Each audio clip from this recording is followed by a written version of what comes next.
Assalamualaikum warahmatullahi wabarakatuh. Alhamdulillah syukranillah salatan wassalaman ala rasulillah la hawla wa la quwata illa billah amma ba'du. Alhamdulillah pada hari ini kita dapat dipertemukan kembali yaitu pada perkuliahan mata kuliah Shorof At-Tatbiki.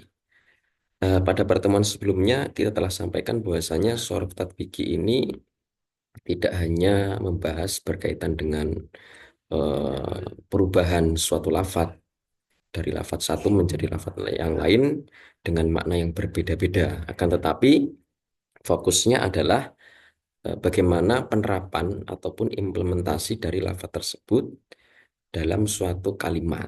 Seperti itu.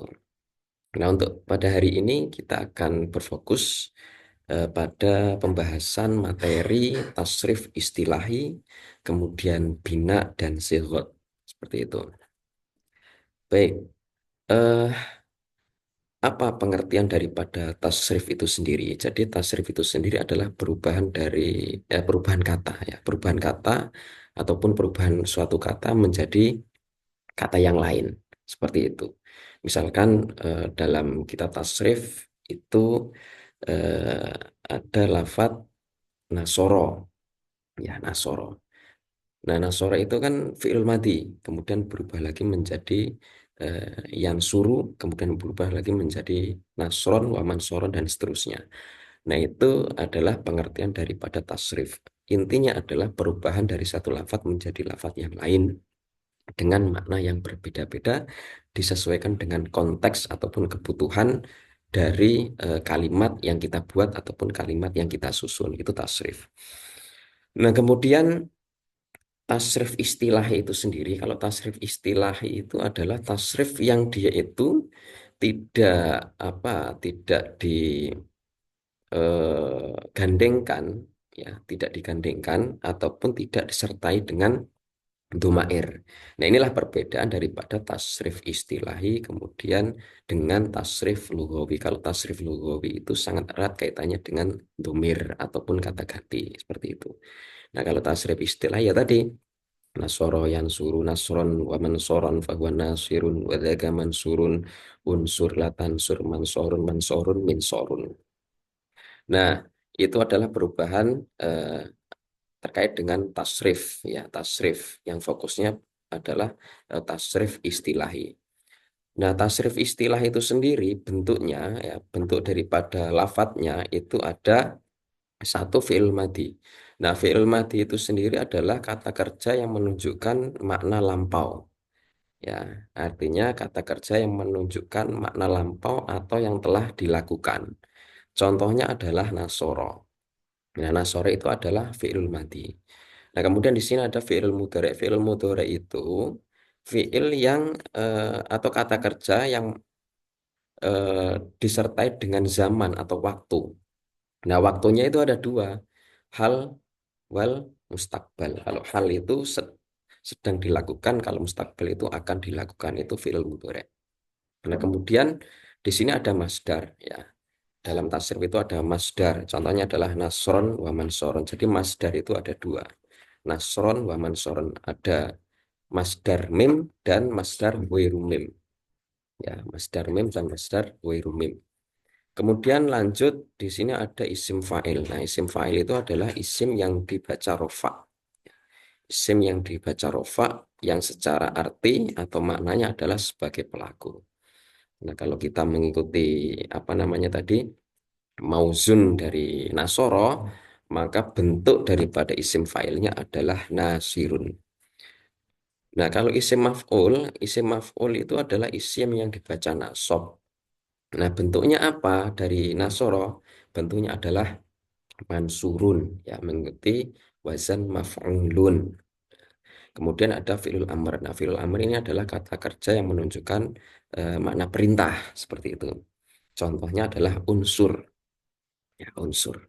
Kemudian ada fi'lun nahyi. Nah, fi'lun nahyi ini kata kerja yang menunjukkan makna larangan, ya, larangan. Jadi di situ alamatnya ataupun ciri khasnya di situ ada lanya, lanahyi. Lanya itu lanahyi. Itu tercantum atau tertulis dalam tasrif seperti itu. Yang lafadz asalnya adalah nasoro menjadi latansur itu ya. Latansur lanya itu adalah lanahi itu ya, menunjukkan makna larangan. Itu kemudian di sini ada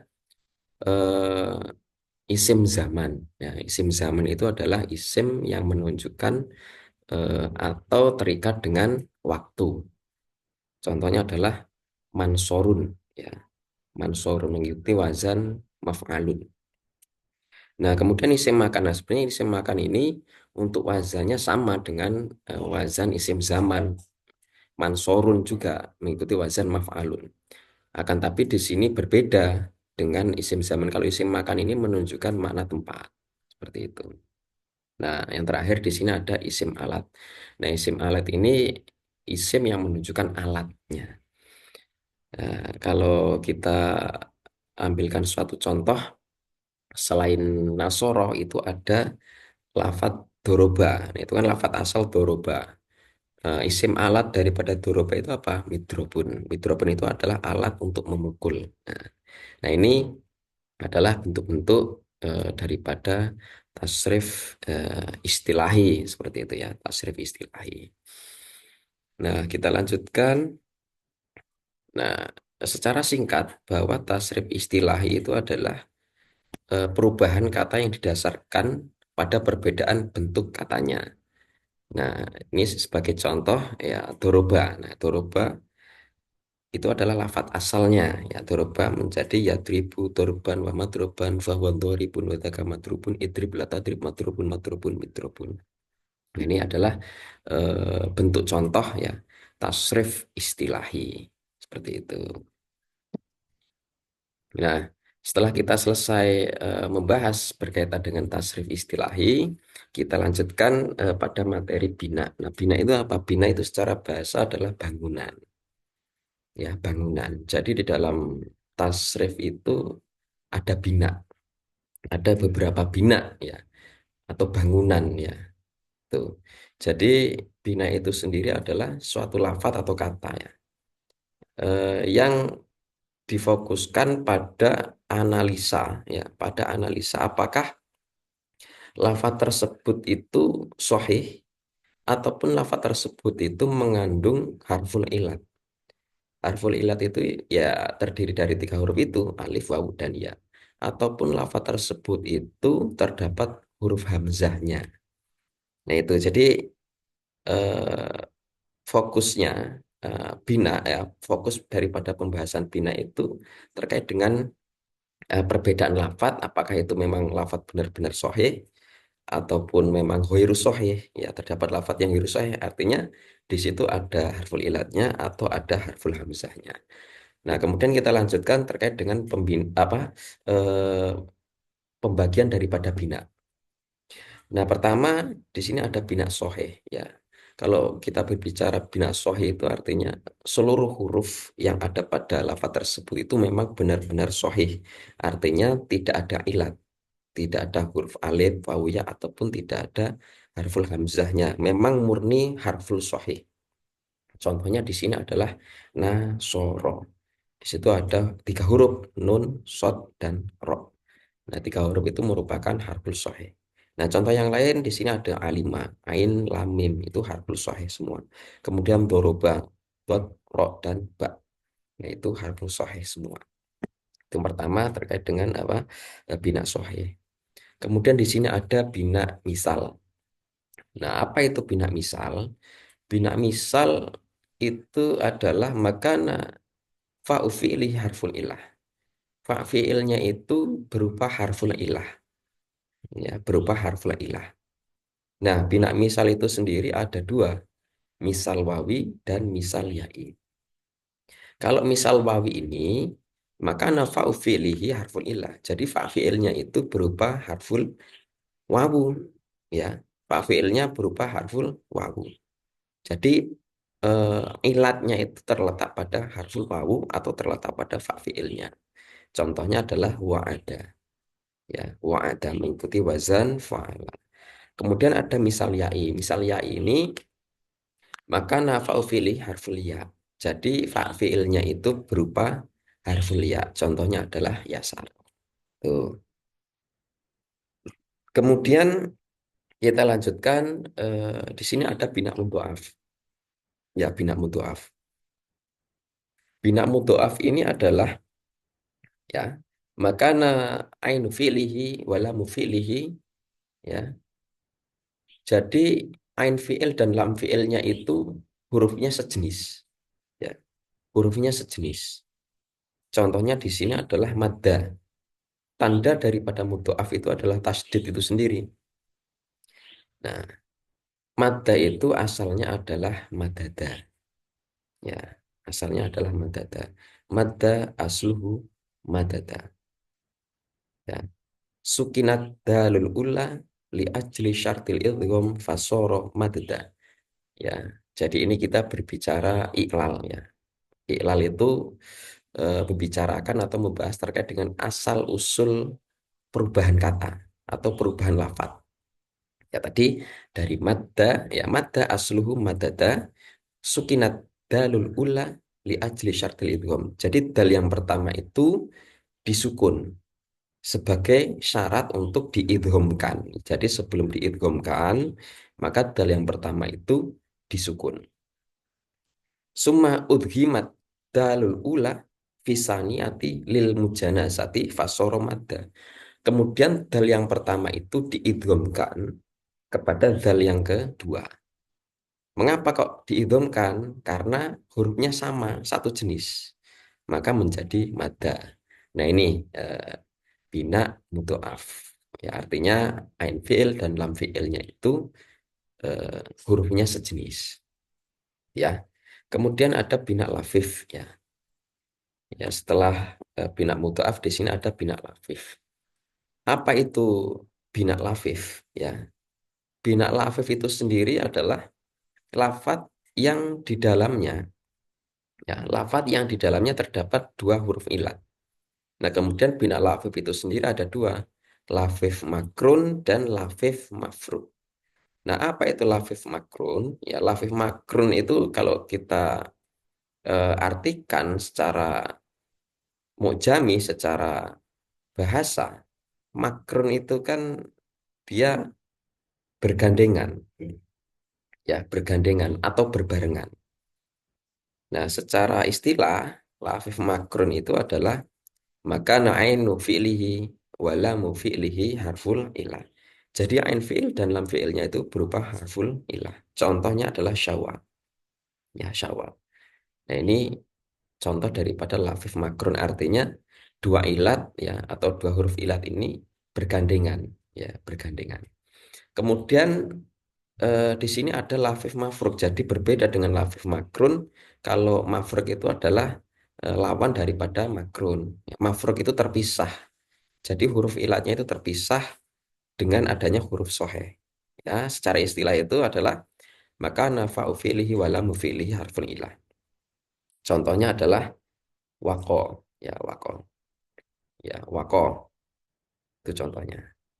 Artinya fa'u fi'lihi wala mufi'lihi harfun ilah. Jadi ain fi'ilnya ini sebagai pemisah antara harful ilat yang terdapat pada fa fi'il ataupun lam fi'il. Makanya disebut dengan lafif mafru, terpisah.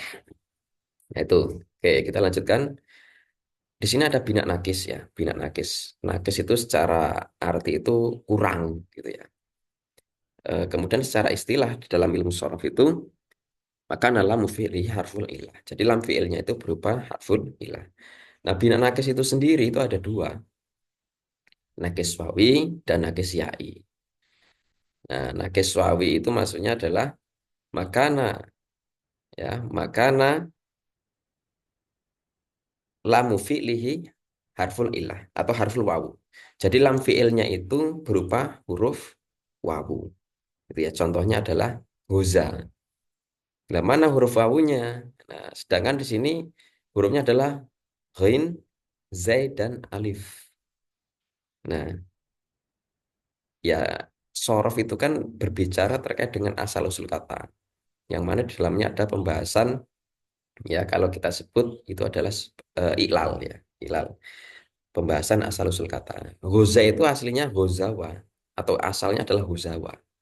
Gitu, ya. Jadi mengapa berubah menjadi alif? Karena menyesuaikan dengan harful sahih sebelumnya yang berharokat fathah. Nah, yang sesuai dengan harokat fathah itu apa? Ya alif. Maka Gozawa, ya, Gozawa itu wawunya itu dirubah atau diganti menjadi alif. Goza, seperti itu. Nah, kemudian nakis yai, kalau nakis yai itu maka lamu filihi harful ya. Lam fiilnya itu berupa harful ya. Contohnya di sini adalah Roma. Roma. Oke, kita lanjut. Ada bina ajwaf. Ya, apa itu bina ajwaf? Maka na'ainu fi'lihi harful ilah. Nah, jadi mudahnya untuk memahami itu kalau bina ajwaf itu tengah-tengahnya itu kosong. Ya, tengah-tengahnya itu kosong. Maka na'ainu fi'li harful ilah. Nah, di sini untuk bina ajwaf sendiri itu ada dua. Ada ajwaf wawi, kemudian ada ajwaf yai. Ajwaf wawi itu secara istilah dalam ilmu sharaf, maka na'ainu fi'lihi harful waw. Dan fi'ilnya itu berupa harful waw. Contohnya apa? Contohnya di sini ada sona, asalnya soana. Nah, sekilas ketika kita membaca lafadz sona itu tidak ada wawunya. Oh, ternyata asalnya itu adalah soana. Gitu ya. Sama seperti tadi. Jadi alifnya itu asalnya adalah wawu. Jadi untuk menyesuaikan ya huruf sebelumnya, huruf soheh sebelumnya itu berharokat apa? Kalau berharokat fathah, maka huruf yang sesuai adalah alif, gitu ya. Jadi sona asluhu suana. Kemudian ada ajwaf yai. Ajwaf yai itu maka na'inu fi'lihi harful ya. Contohnya adalah saro, sin alif ro. Nah, ini sama, kasusnya sama. Enggak secara secara lafat itu tidak muncul harful ya-nya. Nah, sama seperti Ajwafawi atau sama seperti contoh daripada Ajwawi, Sona, yaitu Saro, Saro aslu sayaro. Jadi melihat ya, melihat huruf sebelumnya, huruf soheh sebelumnya itu berharokat fathah, maka ya-nya itu diganti dengan harful alif. Nah, itu bina ajwaf. Kemudian di sini terakhir adalah bina mahmus. Ya, bina mahmus. Bina mahmus secara istilah dalam ilmu sorof itu maka nafa'u fi'lihi ainu fi'lihi aulamu fi'lihi harful hamzah. Jadi mahmus itu ada tiga, mahmus fa, mahmus ain, dan mahmus lam. Kalau mahmus fa itu fa fi'ilnya itu berupa harful hamzah. Contohnya adalah akala. Akala alif, hamzah, kaf, dan lam. Jadi harful hamzahnya itu terletak pada fa fi'ilnya, maka disebut dengan mahmus fa. Seperti itu.